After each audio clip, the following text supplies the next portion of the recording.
Hello guys. आज के date में हम लोग क्लास 12th का जो एआई मॉडलिंग जो सेकेंड यूनिट है उसके बारे में हम लोग पढ़ेंगे, ठीक है।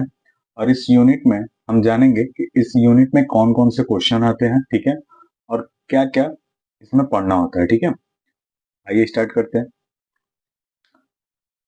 अब देखो आप लोग, इस यूनिट में आपका एआई मॉडल साइकिल क्या होता है और वो कैसे वर्क करता है, यही आपको क्या करना है, सीखना है, ठीक है।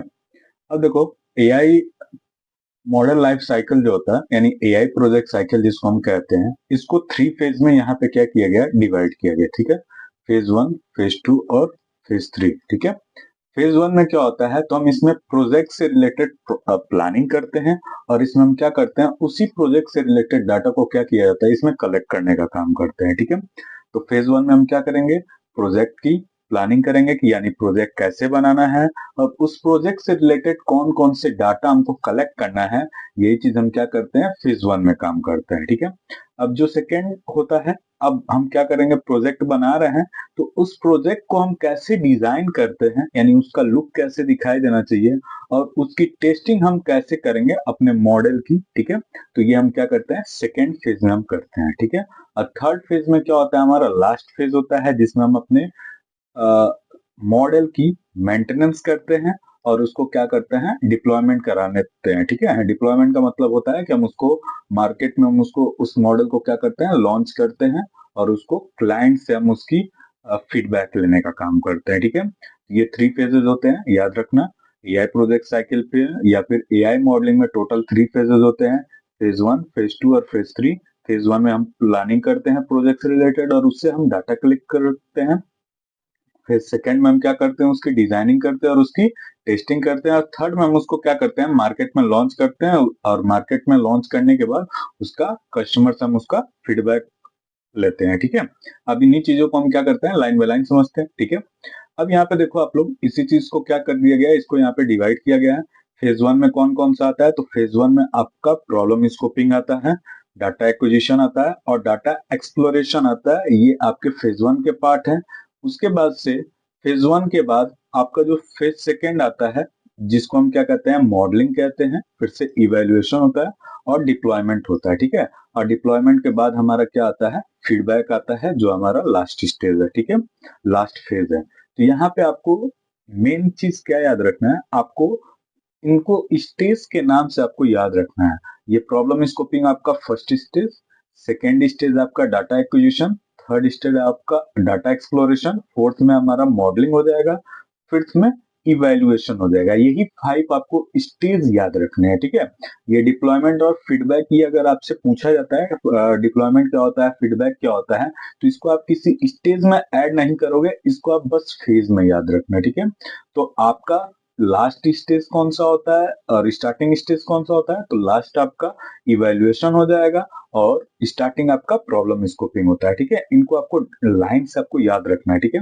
सबसे पहले problem scoping, data acquisition, data exploration, modelling, evaluation, deployment और फीडबैक, ठीक है। अब इन्हीं चीजों को हम क्या करते हैं, लाइन बाय लाइन देखते हैं कि प्रॉब्लम क्या होता है, ठीक है। अब देखो, फेज 1 में जो हमारा प्रोजेक्ट से रिलेटेड हम क्या करते हैं, प्रोजेक्ट की प्लानिंग करते हैं और उससे रिलेटेड जो डाटा को कलेक्ट करते हैं उसको क्या किया जाता है, वही चीज हम जैसे यहाँ पे अभी बताएं कि 3 पार्ट्स में डिवाइड करते हैं। तो यहाँ पे फर्स्ट पार्ट आपका data problem scoping, data acquisition और थर्ड जो होता है हमारा एक्सप्लोरेशन होता है, ठीक है। अब इसी चीज को यहाँ पे हम क्या करते हैं, डिफाइन करते हैं। देखो यहाँ पे प्रॉब्लम स्कोपिंग क्या होता है, तो ये हमारा एआई प्रोजेक्ट साइकिल का, ठीक है, एआई प्रोजेक्ट साइकिल का फर्स्ट स्टेज होता है। इस स्टेज में हम क्या करते हैं, हमारे आसपास के जितने भी प्रॉब्लम्स होते हैं, जो भी प्रॉब्लम्स क्रिएट होते हैं, उन्हीं प्रॉब्लम्स को हम क्या करते हैं, इसमें हम फेस करते हैं, ठीक है। अब देखो, प्रॉब्लम किसी भी तरह का हो सकता है, कोई भी प्रॉब्लम हम क्या कर सकते हैं, फेस कर सकते हैं। वो प्रॉब्लम हमारे छोटे प्रॉब्लम हो सकते हैं, बड़े प्रॉब्लम्स हो सकते हैं। कभी कभी ऐसे भी प्रॉब्लम्स क्रिएट होते हैं जिनको हम क्या करते हैं, फेस करते हैं और कभी कभी हम उन प्रॉब्लम को भी क्या कर देते हैं, इग्नोर भी कर देते हैं, ठीक है। तो ऐसे प्रॉब्लम को हम क्या कहते हैं, प्रॉब्लम स्कोपिंग कहते हैं। अब इसमें प्रॉब्लम स्कोपिंग में मेन अगर आपको डिफिनीशन लिखना होगा तो क्या लिखोगे, तो ये आपका डिफिनीशन हो गया। प्रॉब्लम स्कोपिंग क्या होता है, तो problem scoping AI project cycle का फर्स्ट स्टेज होता है। इस स्टेज में हम क्या करते हैं, प्रॉब्लम को आइडेंटिफाई करते हैं। ठीक है। अब प्रॉब्लम को आइडेंटिफाई करने के बाद हम उसको कैसे सॉल्व करते हैं, इसी स्टेज में हम क्या करते हैं, इसका यूज करते हैं। तो आपका प्रॉब्लम स्कोपिंग क्या होता है ये पता चल गया। एक बार और सुन लो, प्रॉब्लम स्कोपिंग क्या होता है। तो problem scoping AI project cycle का फर्स्ट स्टेज होता है। इस स्टेज में जो भी हम क्या करते हैं, प्रॉब्लम फेस करते हैं अपने डेली लाइफ में, चाहे वो इस छोटे प्रॉब्लम हो या फिर बड़े प्रॉब्लम हो या किसी भी क्रिटिकल प्रॉब्लम्स हो, जो भी हम प्रॉब्लम को फेस करते हैं और उस प्रॉब्लम को क्या करते हैं, फेस करने के बाद उसको हम क्या करते हैं, आइडेंटिफाई कर देते हैं कि हाँ ये हम प्रॉब्लम फेस कर रहे हैं, हाँ इससे रिलेटेड हम प्रॉब्लम को फेस कर रहे हैं। तो वहां पे आप क्या कर रहे हो, प्रॉब्लम को आइडेंटिफाई कर रहे हो ना। तो ऐसे प्रॉब्लम को हम क्या कहते हैं, प्रॉब्लम स्कोपिंग कहते हैं। ठीक है, तो ये चीज समझ में आ गया। अब देखो, कभी कभी आपके पास, आपके लाइफ में बहुत सारे प्रॉब्लम आप क्या करोगे, फेस करोगे, और उन प्रॉब्लम को फेस करने में आपको बहुत सारे प्रॉब्लम को आइडेंटिफाई करने में आपको बहुत ज्यादा प्रॉब्लम होगी। ठीक है, तो इसके लिए आप क्या करोगे, 4WS कैनवस मेथड का यूज करोगे। ये 4WS कैनवस क्या होता है, तो 4WS कैनवस ये आपको क्या करते हैं, प्रॉब्लम को आइडेंटिफाई करने में हेल्प करते हैं। किसी भी प्रॉब्लम को क्या करता है, सॉल्व करने में ये 4WS कैनवस क्या करते हैं, आपको हेल्प करते हैं। ठीक है, 4WS कैनवस क्या होता है, तो 4WS कैनवस जो भी आप प्रॉब्लम को क्या कर रहे हो, फेस कर रहे हो, कौन कौन से प्रॉब्लम आप के हैं, अगर किसी भी प्रॉब्लम को अगर आपको आइडेंटिफाई करने में, फाइंड करने में प्रॉब्लम हो रही है, तो वहां पे आप किसका यूज करोगे, 4WS कैनवस का यूज करोगे। ठीक है, तो ये 4WS कैनवस आपको क्या करता है, हेल्प करते हैं प्रॉब्लम को सॉल्व करने में। ठीक है, अब कौन कौन से 4WS होते हैं, तो आपका हु होता है, व्हाट होता है, वेयर होता है एंड वाई होता है। ठीक है, अब इसी चीज को हम क्या करते हैं, डीपली देखते हैं कि who, what, where and why क्या होता है।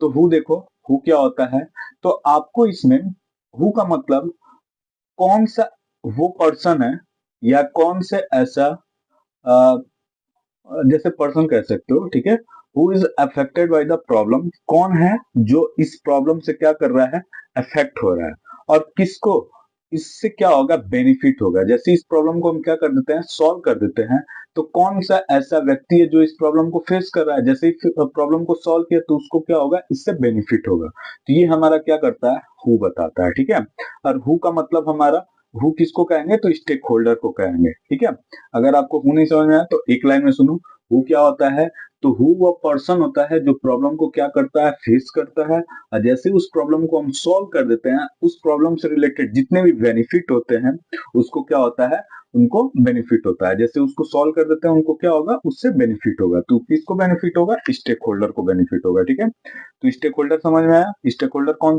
पर्सन होते हैं, वे पर्सन जो प्रॉब्लम को फेस करेंगे, उन्हीं को हम क्या कहेंगे, स्टेक होल्डर कहते हैं। ठीक है, और उन्हीं को हम क्या कहते हैं, हु कहते हैं। वो समझ में आ गया। ठीक है, वेरी गुड। नेक्स्ट है, अब देखो यहाँ पे पूछा जा रहा है स्टेक होल्डर। तो स्टेक होल्डर कौन से होते हैं, तो सपोज करो हम क्या कर रहे हैं, यहाँ पे किसी प्रॉब्लम को आइडेंटिफाई कर रहे हैं। जैसे मान लो किसी फार्मर से रिलेटेड हम क्या कर रहे हैं, प्रॉब्लम को सॉल्व कर रहे हैं। अब मान लो प्रॉब्लम फार्मर के बहुत सारे होते हैं, कि जैसे खेतों में पानी बहुत ज्यादा आ जाता है, कभी कभी क्या हो जाता है कि हम किसी भी टाइम पे बारिश हो जाती है, जिससे आपके जितने भी क्रॉप्स होते हैं उनको क्या होता है, बहुत ज्यादा नुकसान पहुंचता है। तो यहाँ पे आपका प्रॉब्लम कौन फेस कर रहा है, तो फार्मर फेस कर रहा है। तो इसी वजह से यहाँ पे लिखा गया है कि who are the stakeholder. जैसे यहाँ पे मैंने एक क्वेश्चन ऐड किया, who are the stakeholder, तो जिससे आप क्या कर पाओगे, आइडेंटिफाई कर पाओगे। यहाँ पे स्टेक होल्डर कौन है, तो फार्मर हो जाएंगे, फर्टिलाइजर प्रोड्यूसर हो जाएंगे, लेबर हो जाएंगे, ट्रैक्टर कंपनी हो जाएंगी। तो ये सारे क्या हो जाएंगे, स्टेक होल्डर हो जाएंगे। ठीक है, यही वे लोग हैं जो प्रॉब्लम को क्या कर रहे हैं, फेस कर रहे हैं, और जैसे इस प्रॉब्लम को क्या कर देंगे, सॉल्व कर देंगे, तो इन्हीं लोगों को उसको उससे क्या होगा, बेनिफिट मिलेगा। ठीक है, अब देखो नेक्स्ट जो है आपका वॉट। वॉट क्या होता है, तो वॉट ये इस स्टेज में हम क्या करते हैं, नेचर ऑफ प्रॉब्लम को क्या करते हैं, आइडेंटिफाई किया जाता है। ठीक है, व्हाट का मतलब नेचर ऑफ प्रॉब्लम क्या है, यानी कैसा आप प्रॉब्लम है, क्या प्रॉब्लम है, कि आपको पता चल रहा है कि एक प्रॉब्लम है। ठीक है, यानी जो भी आप प्रॉब्लम क्या कर रहे हो, फेस कर रहे हो, उसका नेचर क्या है, कैसे ये प्रॉब्लम क्रिएट हुआ है। ठीक है, तो ये चीजें क्या करते हो, व्हाट से आप आइडेंटिफाई करते हो। तो व्हाट का क्या मतलब हुआ, तो व्हाट का डिफिनीशन अगर आपको लिखना होगा, 4WS कैनवस को अगर आपको डिफाइन करने के लिए आता है, तो वहां पे आप क्या लिखोगे व्हाट में, तो आपको लिखना है what is the problem and how do you know that is a problem. Problem क्या है और कैसे पता कि ये एक प्रॉब्लम है। यही स्टेज आपको क्या करता है, ये बताता है। ठीक है, जैसे आप किसी भी प्रॉब्लम को आप आइडेंटिफाई कर रहे हो, तो वहां पे प्रॉब्लम को आइडेंटिफाई करने में प्रॉब्लम हो रहा है, तो आप वहां पे क्या करो, व्हाट पूछो। तो व्हाट आपको ये बताएगा कि ये प्रॉब्लम क्या है और कैसे पता कि ये प्रॉब्लम है। तो वहां पे आप क्या करोगे, उसको एक एविडेंस कलेक्ट करोगे और उस एविडेंस को क्या करोगे, वहां पे सबमिट करोगे। और वो एविडेंस आपको कहाँ से मिलेंगे, न्यूज़पेपर का आप यूज कर सकते हो, मीडिया रिपोर्ट्स का यूज कर सकते हो, अनाउंसमेंट का यूज कर सकते हो, और आपके और भी बहुत सारे मेथड है जहां से आप क्या कर सकते हो, एविडेंस को कलेक्ट करके और उसको क्या कर सकते हो, सबमिट कर सकते हो, जिससे वहां पे जो भी प्रॉब्लम्स होंगे वहां पे क्या किया जा सकता है, बताया जा सकता है कि हाँ मैंने यहाँ पे देखा है और ये प्रॉब्लम सभी लोग फेस कर रहे हैं, जिस वजह से आप वहां पे क्या कर रहे हो, एविडेंस सबमिट कर पाओगे। ठीक है, तो याद रखना, व्हाट में हम क्या करते हैं, सबसे पहले प्रॉब्लम क्या है ये आइडेंटिफाई करते हैं और ये बताते हैं कि ये प्रॉब्लम कैसे क्रिएट हुआ है। ठीक है, अब ये कैसे क्रिएट हुआ है, तो उस चीज को आपको बताने के लिए आपको क्या करना पड़ेगा, एविडेंस को सबमिट करना पड़ेगा। ठीक है, जिस एविडेंस की बेसिस पे ये प्रूफ हो जाएगा कि ये एक्चुअल में ये चीज क्या है, एक प्रॉब्लम है। ठीक है, और वो एविडेंस आपको इन सारे मीडिया के थ्रू आपको क्या हो जाएंगे, एविडेंस आपको मिलेंगे। ठीक है, अब देखो यहीं पे पूछा जा रहा है कि what is the problem, problem क्या है। अब जैसे मान लो फार्मर से रिलेटेड मैंने प्रॉब्लम्स को बताया, अब यहीं पे आप क्या करोगे, जैसे फार्मर क्या फेस कर रहे हैं, तो फार्मर को ये नहीं पता है कि किस टाइम पे फसल को बोना चाहिए और किस टाइम पे फसल को काटना चाहिए, वही क्या कर रहे हैं, इस प्रॉब्लम को ये फेस कर रहे हैं। तो यही क्या है, आपका एक मेन प्रॉब्लम है फार्मर से रिलेटेड। ठीक है, तो यहाँ पे ये चीज व्हाट आपको बता देता है। नेक्स्ट है आपका वेयर। वेयर आपको ये आइडेंटिफाई करता है, ये आपको बताता है कि आपका जो प्रॉब्लम क्रिएट हो रहा है, ठीक है, उस प्रॉब्लम का कॉन्टेक्स्ट क्या है, सिचुएशन क्या है या फिर लोकेशन क्या है, जिससे आपको पता चला है कि ये प्रॉब्लम है। यानी वेयर का मतलब सीधा सीधा ये बात हुआ कि प्रॉब्लम कहाँ पे क्रिएट हो रहा है या फिर किस सिचुएशन में या फिर किस कॉन्टेक्स्ट में ये प्रॉब्लम क्या हुआ है, क्रिएट हुआ है। ठीक है, तो ये चीज आपको क्या करता है, वेयर बताता है। वेयर आपको ये बताता है, लोकेशन ऑफ द प्रॉब्लम बताता है, यानी प्रॉब्लम कहाँ पे क्रिएट हुआ है। तो ये बताओ फार्मर से रिलेटेड प्रॉब्लम कहाँ पे क्रिएट होंगे, तो यहाँ पे जैसे यहाँ पे पूछा हुआ है where is the problem located, तो फार्मर से रिलेटेड प्रॉब्लम कहाँ पे क्रिएट होगा, तो फील्ड में क्रिएट होगा, खेतों में फार्मर क्या करेंगे, प्रॉब्लम को फेस करेंगे। तो ये चीज यहाँ पे दे दिया गया है। ठीक है, तो ये आपका वेयर होता है। वेयर याद रखना, वेयर क्या होता है, तो वेयर में हम क्या करते हैं, लोकेशन ऑफ द प्रॉब्लम बताते हैं। ठीक है, या फिर सिचुएशन या फिर कॉन्टेक्स्ट, कौन से सिचुएशन में ये प्रॉब्लम क्रिएट हुई है या फिर किस लोकेशन पे ये प्रॉब्लम क्रिएट हुआ, ये चीजें को क्या करना पड़ता है, हमको यहाँ पे बताना पड़ता है। ठीक है, नेक्स्ट जो है हमारा वाई। वाई हमको क्या करता है, ये बताता है कि इस प्रॉब्लम को हम क्यों सॉल्व करें। ठीक है, और अगर इस प्रॉब्लम को हम क्या करते हैं, सॉल्व करते हैं, तो इस प्रॉब्लम को सॉल्व करने के बाद इस प्रॉब्लम्स को बेनिफिट किसको होगा। तो ये बताओ, हम प्रॉब्लम क्या कर रहे हैं, स्टेक होल्डर्स के प्रॉब्लम को हम सॉल्व कर रहे हैं, तो बेनिफिट भी तो किसको होगा, स्टेक होल्डर्स को ही होगा। और स्टेक होल्डर्स को बेनिफिट होगा तो उससे क्या होगी, सोसाइटी को भी क्या होगा, उससे बेनिफिट होगा।